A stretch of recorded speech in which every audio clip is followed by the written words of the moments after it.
I'm Daniel Gross, and this is the number. The number today is $41 million. That's the amount of money that Barnes & Noble, the giant book retailer, lost in its quarter. Just reported the results today. But there's actually some sort of good news in that. And we're joined today by Matt Zeitlin, our reporter, one of our experts on erotic fiction. Yes. Who are going to tell us how 50 Shades of Grey is in part responsible for this number, which was somewhat better than expected. Well, so the interesting thing when you get into these results is that the actual strongest part of the business was their brick and mortar, physical book sales from their stores. And then in the results, their CEO said in a statement, he was specifically pointing to sales from the 50 Shades of Grey series as driving an improvement in their sales from their stores.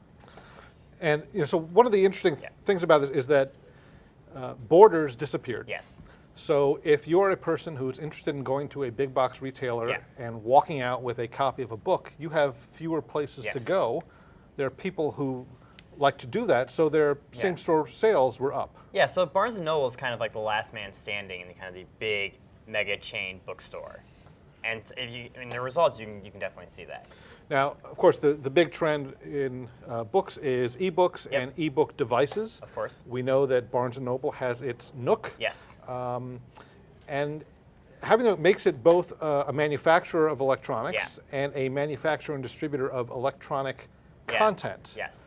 So how did those businesses work out for them? Well, so the hard thing about this part of the business is that the margins on the actual device are very, very low, and there's a lot of pressure to keep the prices down because you want people to get to the device, so then they can start buying the actual books from your digital bookstore.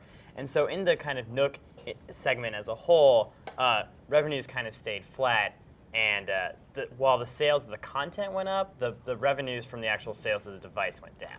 Okay, so as we can see, it's not simply a matter of black and white. There are shades of gray in Barnes & Noble's earnings report. I'm Dan Gross, and this is The Number.